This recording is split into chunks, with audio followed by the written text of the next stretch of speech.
बड़े दिनों से आप कष्ट में चल रहे थे, आपके लिए मैंने वीडियो भी डाला था कि अब आपकी ज़िंदगी बदल रही है।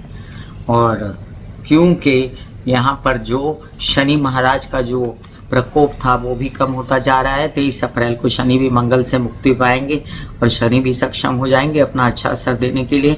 और वहीं पर गुरु शनि की दृष्टि से मुक्त हो रहे हैं। गुरु द्वादश भाव में जा रहे हैं। द्वादश भाव जो है काल पुरुष की कुंडली के हिसाब से गुरु का अपना घर है।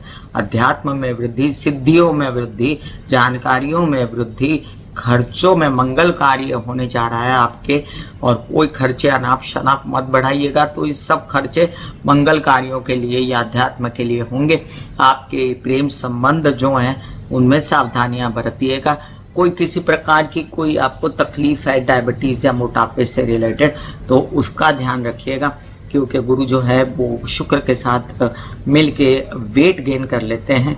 और यहाँ पर आपको कई सारे काम विदेशों से रिलेटेड ऑफर तो होंगे, लेकिन आप थकेंगे, बॉडी पेन हो सकता है, कई काम करते समय भाग दौड़ बेकार की हो सकती है।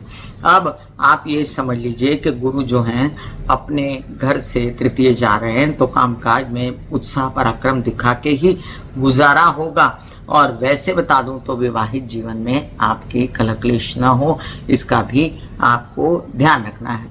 अब गुरु की दृष्टियों की बात करें तो बड़े दिनों से आपके घर में हड़कंप मचा हुआ था, सुखों में कमी, थकना, भागना, वाहन का सुख न मिलना, हेल्पर का सुख न मिलना, इन सब बातों से आपको मुक्ति मिलेगी। प्रॉपर्टी लेने की बातें हो सकती हैं, आपको घर बार लेना है तो उसके लिए आगे बढ़े।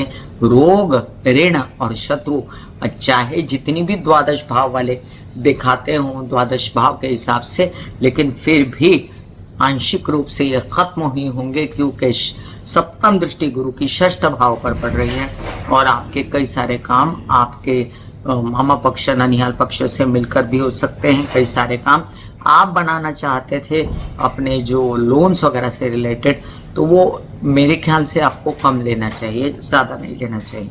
वहीं पर गुरु की जो नवम दृष्टि है वो आपके अष्टम भाव पर पड़ रही है, तो भले ही वो नीच का भाव हो, लेकिन वो मंगल का घर है।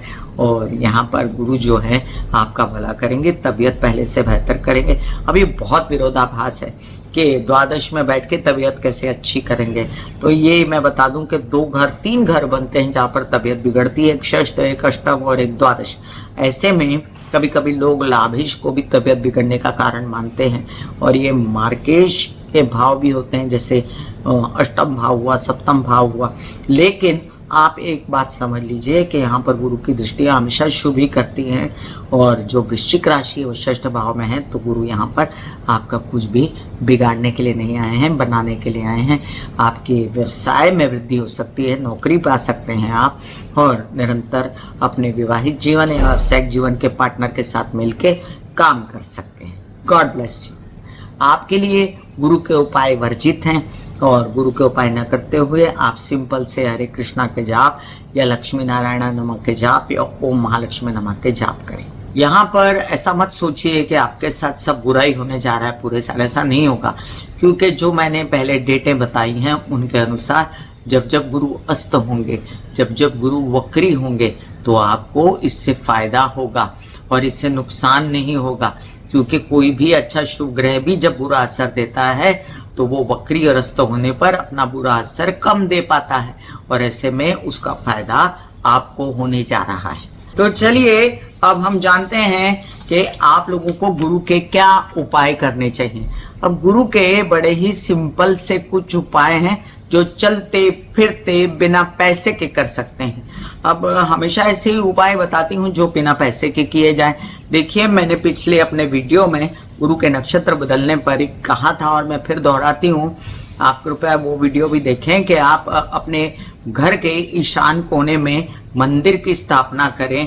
आप अगर ऐसा नहीं कर सकते तो कम से कम हफ्ते में एक दिन या रोज हो सके तो रोज किसी मंदिर को विजिट कर दिया करें। अपने घर में नियमित रूप से पूजा पाठ का चलन रखें, जिससे आपके घर में, आपके शरीर में, आपकी बुद्धि में गुरु तत्व का विकास हो।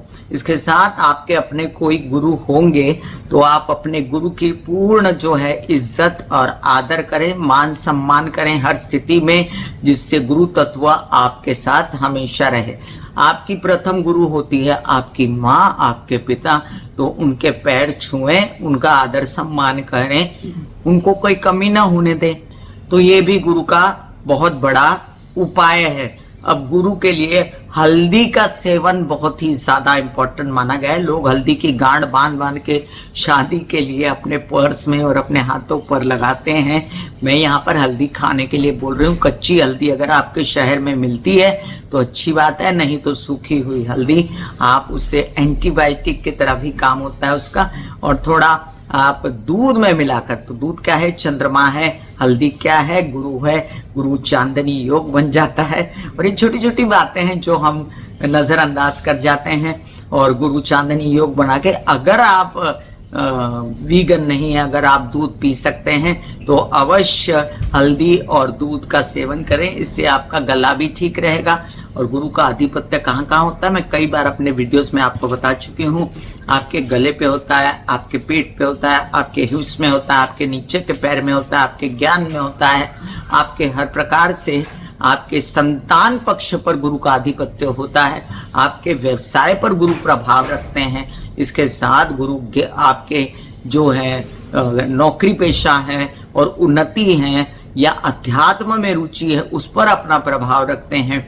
गुरु आपके जीवन में पैसा लाते हैं, धन लाते हैं और क्या कहते हैं, समृद्धि लाते हैं। इसके साथ आपकी ख्याति लाते हैं, अच्छी वाली। आपकी बदनामी नहीं होती अगर गुरु अच्छा बैठा होता है, और अगर अच्छा नहीं बैठा होता तो बदनामी होती है।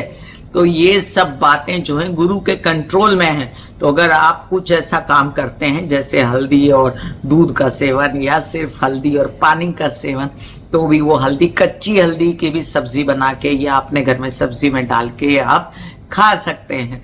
अब दूसरी बात मैं आपको बताऊं कि गुरु जो है वो येलो कलर का प्रतीत होता है आसमान में। तो अपने घर में लाइट पेल येलो के कलर्स करना, अपने कुशन्स, अपनी चादरें या अपने अपर बॉडी में पहनना, इससे भी गुरु तत्व का विकास होता है। अब आप माथे पर कहेंगे, अब मैं कॉमन से उपाय बता रही हूँ जिसका मैं डिस्क्रिप्शन में लिंक डाल भी चुकी हूँ।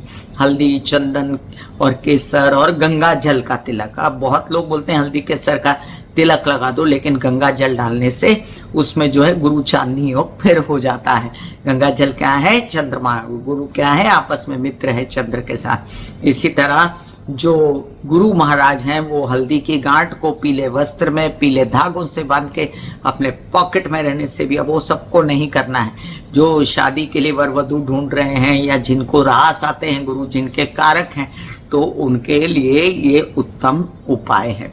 इसके अलावा गुरु जो हैं वो निवास करते हैं केले के वृक्ष में भी।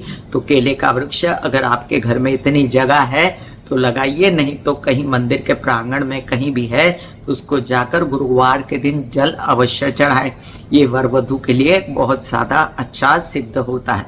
कई लोग पीपल के वृक्ष को भी गुरु के समान ही मानते हैं, तो कई लोग जाकर दूध भी चढ़ाते हैं। भले ही आपने घर में भगवान का स्नान किया है तो वो दूध जाके आप पीपल के वृक्ष में चढ़ा सकते हैं। बहुत सारे उपाय हैं गुरु के।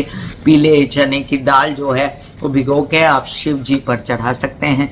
बेसन खा सकते हैं, बेसन और दूध मिक्स करके अपनी बॉडी पे लगा सकते हैं।